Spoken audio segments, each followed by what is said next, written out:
Kin survivalists scour the frozen ruins of their ancient ancestors.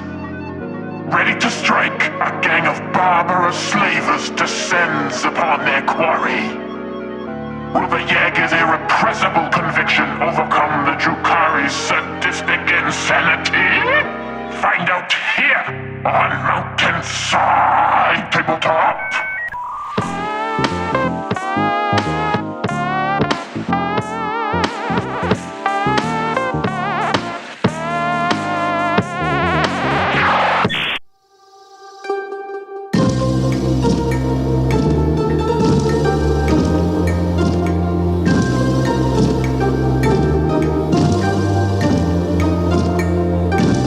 The Yaegir bombs are here. The Hernkyn Yaegir are here. I got them painted up. Who doesn't love dwarves?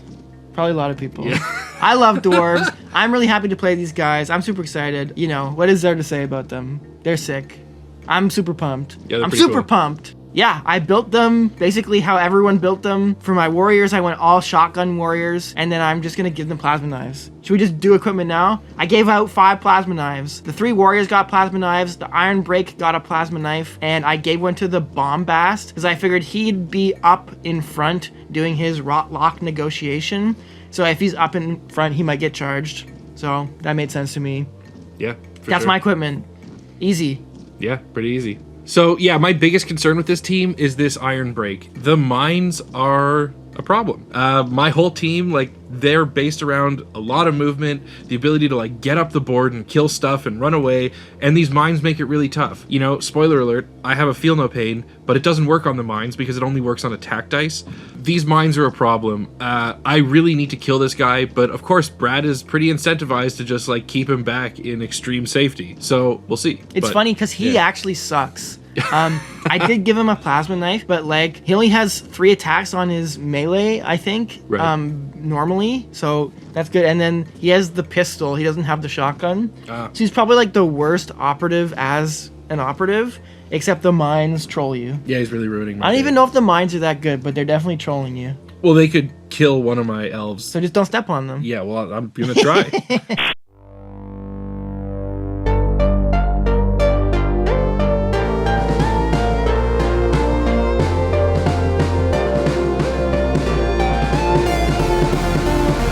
All right, well, thanks to the patrons voting, I've brought Hand of the Archon back to the channel today. This is only their 2nd game, which is hard to believe, but I mean, there's too many damn kill teams, so it's hard to bring them all. Should we give the patrons a hand of the Archon for choosing this team?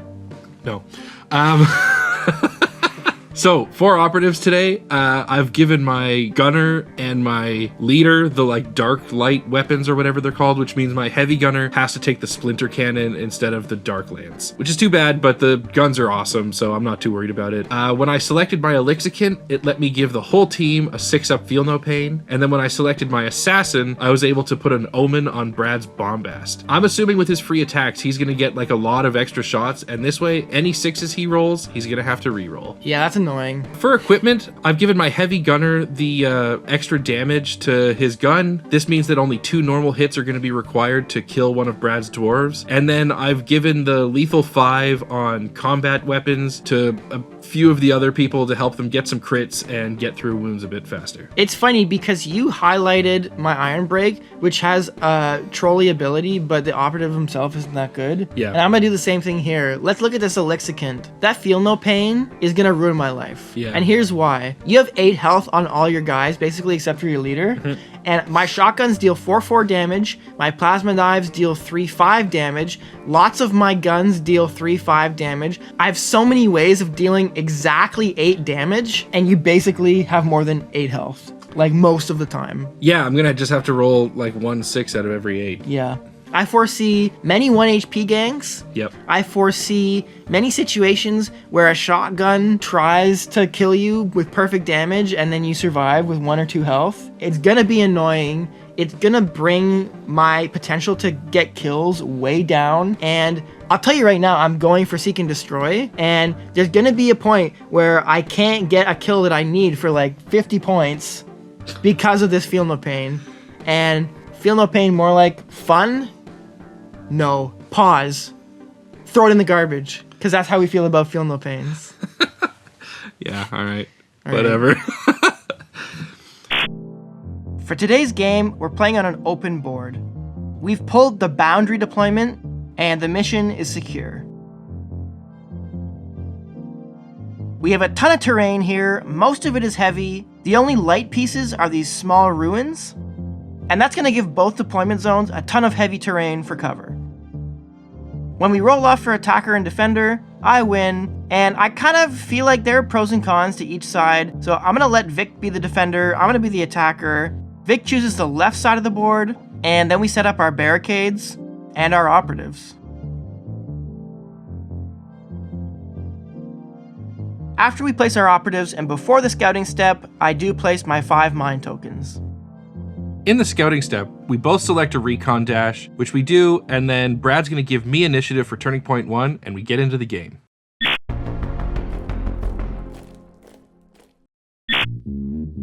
Alright, in turning point 1, for strat ploys, Victor starts off by passing. Because of his leader's ability, this pass is going to give him a CP, and then I kind of don't want Victor to play fleet of foot, so I'm just going to pass 2, and then we don't play anything. And then we don't play any tac ops, and then we're into the first activation. Let's go. Alright, well, with the first activation of the game, my Sky Splinter Assassin is just going to move and dash up onto this step and stay hidden. Okay, this warrior is going to move up and secure this point. My Disciple of Yaelindra is going to tap this point that she's standing on and then throw the poison grenade at Brad's warrior. Luckily it goes off and that warrior is now poisoned. My gunner is going to move and dash. And my Flayer is going to do the same. My Bladekin is going to secure this point and then move up. My Agent is going to move up and then secure this point. Yeah, another one of my warriors is going to move and dash onto this objective. My Duelist, to do something a little bit different, is going to dash and move.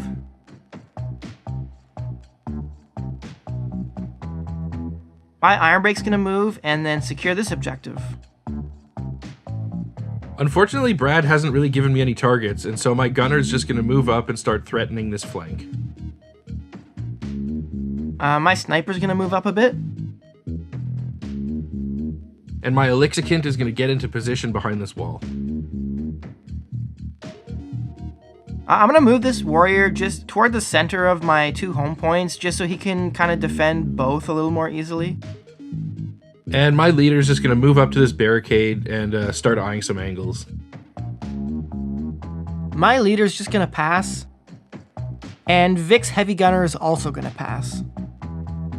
Alright, you're out of guys. I have 2 activations left. I was trying to decide whether I wanted to go spicy or not, and I think I am deciding to go spicy. So I have a play here.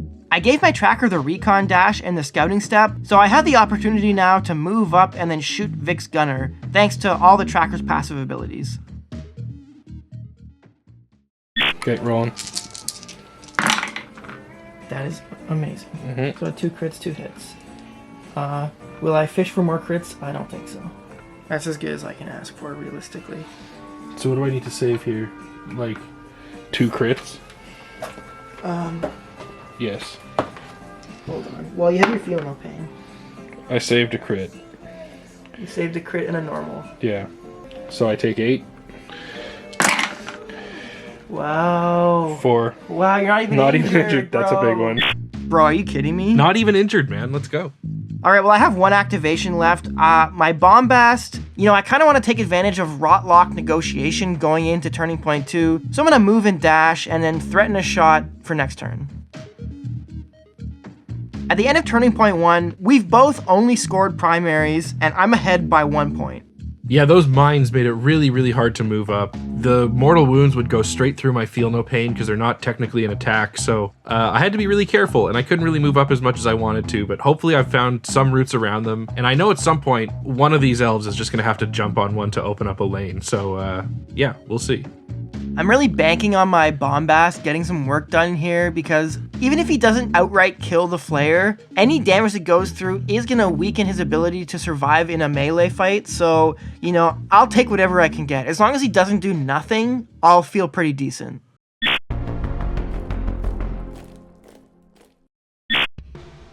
In turning point 2, Victor wins initiative.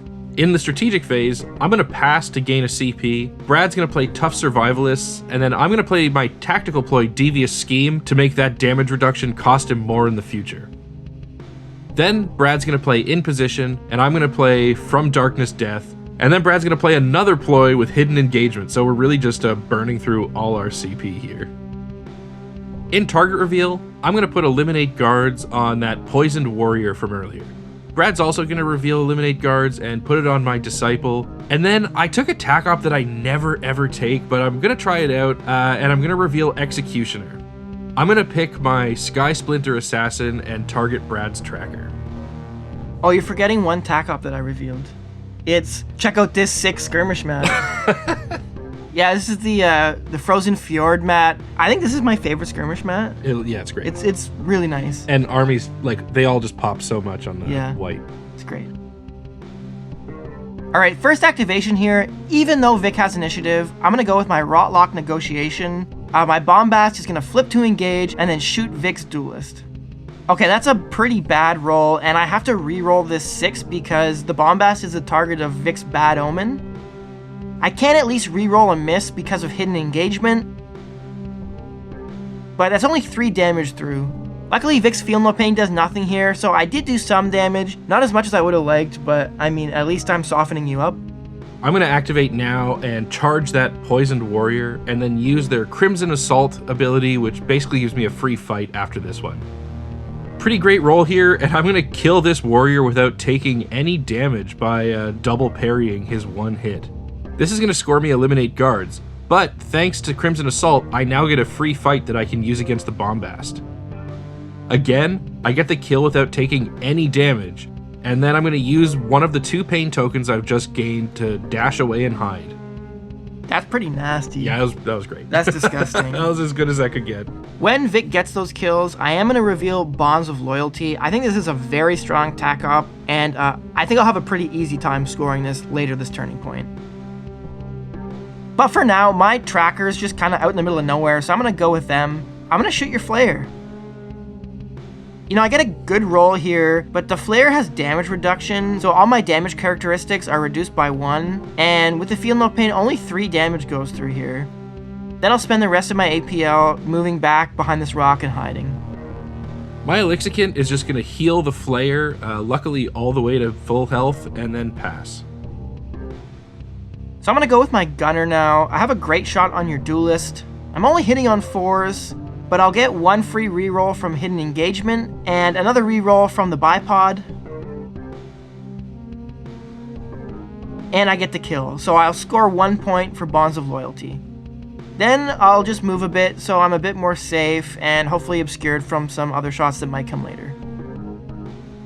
My Assassin can fortunately avoid this mine and move on to this objective here, and take a shot at Brad's Warrior all the way across the map.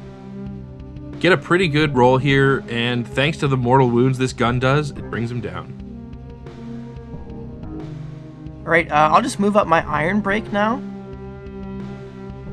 And my Heavy Gunner's just going to move up to this light terrain and switch to Conceal.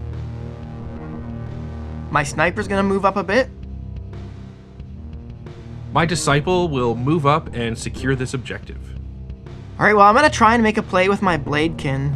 I'll charge your Disciple of Yolindra and fight. I get a great roll. The Feel No Pain doesn't help you here, so I take 2 damage, but I do get the kill, and that scores me Eliminate Guards. You know, it would have been great to have buffed the Bladekin's APL up to 3, and I could have stolen this point back right now, but they were within 6 inches when the Duelist got a kill, and unfortunately the Bladekin can't perform any mission actions or control points the entire turning point, so that really hurts. Yeah. My leader is going to move up and take a shot at Brad's Bladekin with their blaster pistol. Of course, this is a great gun with AP2, you get a pretty easy kill, and then immediately spend this pain token to dash away into relative safety. Alright, my leader's gonna go now. I would love to get into the action, but I really need my leader to stay alive, so I'm just gonna move a little bit and then pass. My agent is gonna move and dash up to this wall. This warrior will move up now. my Flayer is just going to pass, and my Gunner is going to move and secure this objective. So, at the end of Turning Point 2, we're all tied up 7-7 apiece. Although Victor, since he's playing cheating team, he has way more CP than me. Yeah. My 6-up have no fun is really coming in clutch here. Brutal. Honestly, that's why I talked about the Elixicant in the pregame. Yeah, for I sure. knew that this Feel No Pain, in this matchup specifically, was going to be brutal, and it absolutely has been. It has been for sure. And similarly, the mines in my side of the map have just been really getting in my way. It is so hard to activate this team's like really great abilities with extra movement and killing and then running away when you're just so afraid to move by anything. So it's interesting, like, you know, in every game we highlight what we're most afraid of, and oftentimes it ends up kind of being a boogeyman that doesn't do anything. But in this game, I feel like the Elixicant and the Iron Break are like really controlling the whole match. Yo, but we can't leave out the Duelist. Yeah, the Duelist is a nightmare. Survived Yeah. the Rotlock negotiation, then got a double kill, and shut down my entire ability to take back one of the central points. Interestingly though, if your team had like normal movement, you would have been able to get there with someone else, but that was a time when I think like the 4-inch movement really hurt the dwarves. Yeah. Because it's easy to say like, I just know that most of the team isn't going to be able to get there. No, But I had no shot. Yeah.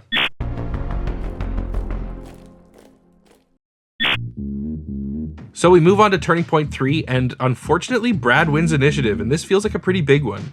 He's going to play Tough Survivalist, which costs 2 CP now, and then I just can't afford to keep passing to gain CP. I got to spend them at some point, so I'm going to use Fleet of Foot from Darkness Death and Blade Artisan this turn.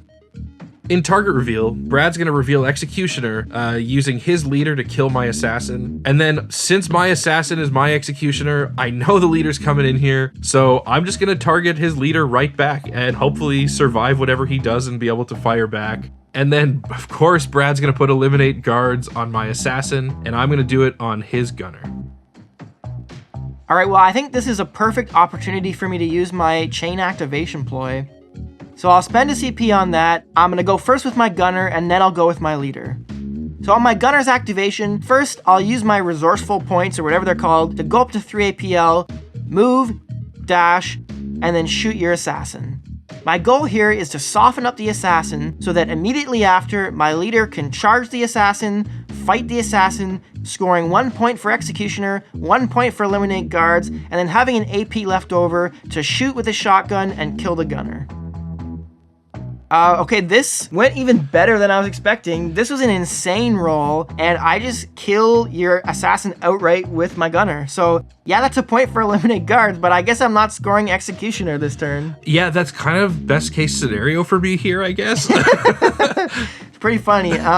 Okay, well, my leader's locked into this double activation now. I already played the ploy. So I guess I'll move and dash and then shoot my shotgun at your gunner anyway.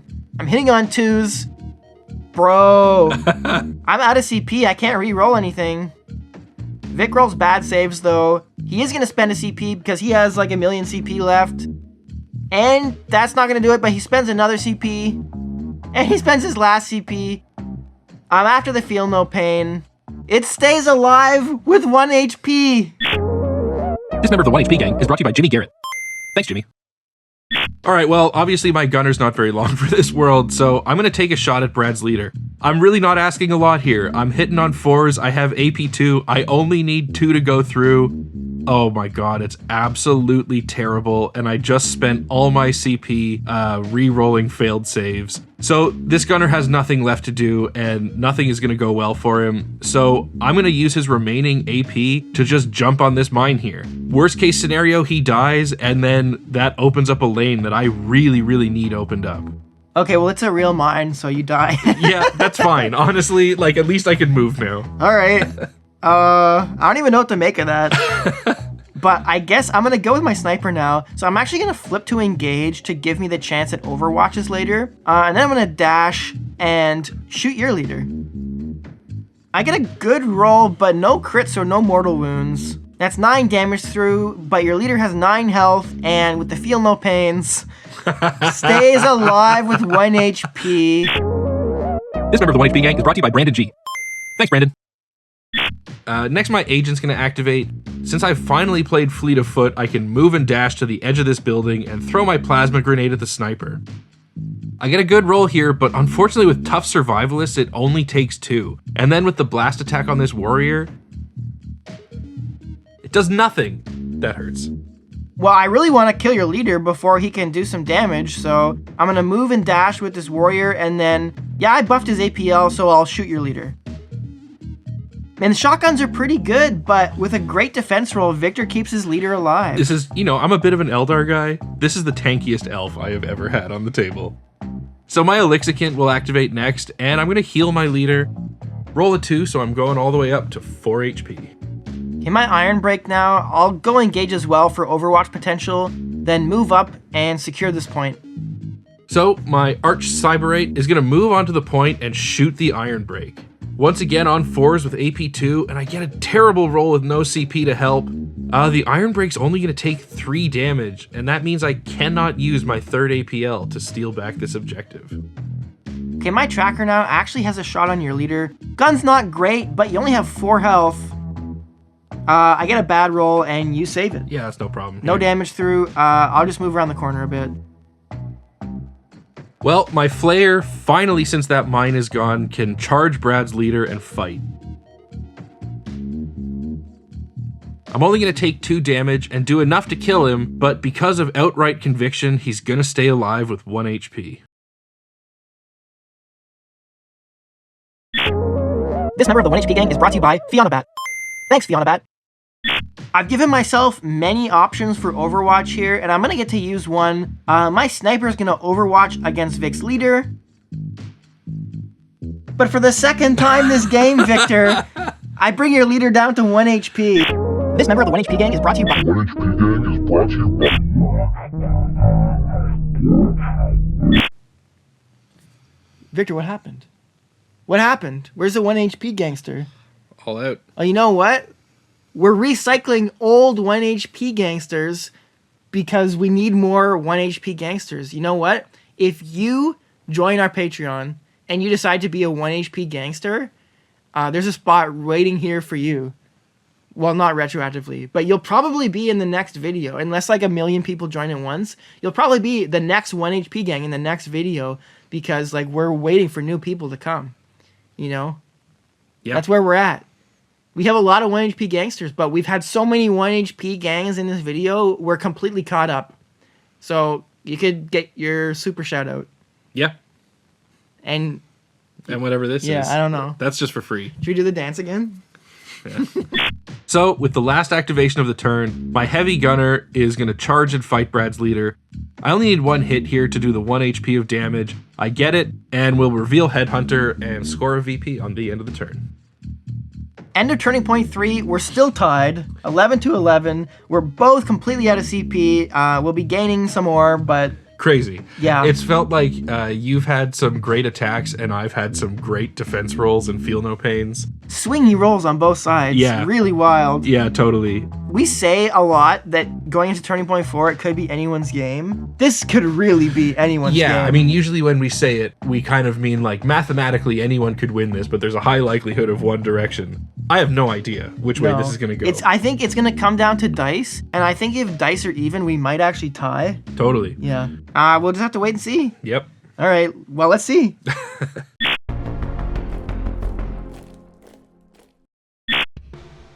Obviously, this is a crucial initiative roll. We roll off, and Vic wins. Neither of us spend any CP on strategic ploys. Vic puts Eliminate Guards on my Iron Break, and we get into it. So, I'm still not feeling great about my chances here, even with initiative. I do think it's going to come down to either a tie or Brad's going to have a chance to fight me to win at some point. So, I'm just going to try to get points when I can. So, my leader's going to activate and shoot the Iron Break.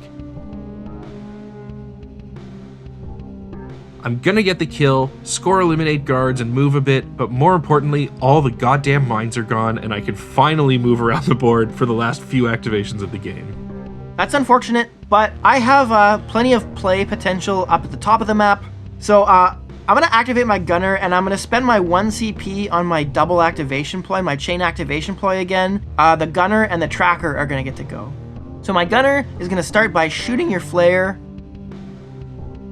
and I get a very bad roll. No damage goes through. That helps. Then with his second APL, I guess I'll just jump over this barricade and position for a potential overwatch. But now I'll go with the tracker. I only have one chance to buff an operative's APL to 3 this turn, and I'm going to use it now on the tracker. He'll start by charging and making a very risky fight against the Flayer. Okay, this was a crazy back and forth with all the feel no pains and everything. The tracker takes 5 damage, but I do get the kill, which I so needed. Because I buffed my APL, I have 1 left, and I'll use it to just secure this point and hope that by forcing Victor to come and take it back, it prevents him from doing something else. You know, I've probably lost that one, but I need to make sure I get this other point. So my agent is going to charge down into this warrior, and instead of fighting, since I have more APL on it right now, I'm just going to tap this point. And I'm pretty sure unless Brad's able to fight and kill me off of it, he's not going to be able to take it back. Yeah, that's not great. I'll just try and get a body off the point, I guess. So my sniper's going to go, I can dash and then shoot your leader. Finally, your leader's off the board, and that is going to score me my second point for Bonds of Loyalty, actually, because your leader got a kill earlier in the turn. I actually forgot that you still had that tack off active, and it has thrown off my math by 1. So now I'm thinking a draw is a great possibility for me. So my heavy gunner's going to activate. I'm going to spend a pain token to have 3 APL, and then just tap this point since I've got more on it than Brad, and pass so I don't get overwatched. So it's all going to come down to my last warrior. This is my only shot now. I'm going to fight this agent, and I need to get this kill or I lose. I really love that this game is coming down to the final fight. This roll is literally for the game. Go first. Go for it. 4 on 4s. This is the game, Victor. This is the game. That's 2 crits. That's 2 crits. I'm lethal 5. I'm out of CP. Okay. Damn. That's sick. That's the game. So I crit you for 5. And I parry and stay alive. Yeah, that's it. Your last activation is the Elixicant, but it can literally do nothing. Yeah, he's just gonna do some needle play by himself in the corner and pass.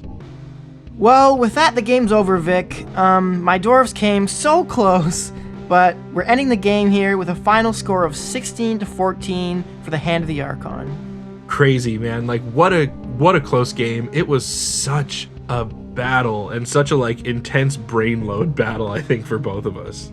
Look, we've had some one-sided games recently on the channel. Yeah. But I think this might be the closest game that wasn't a tie we've ever had. Yeah, it's up there for sure.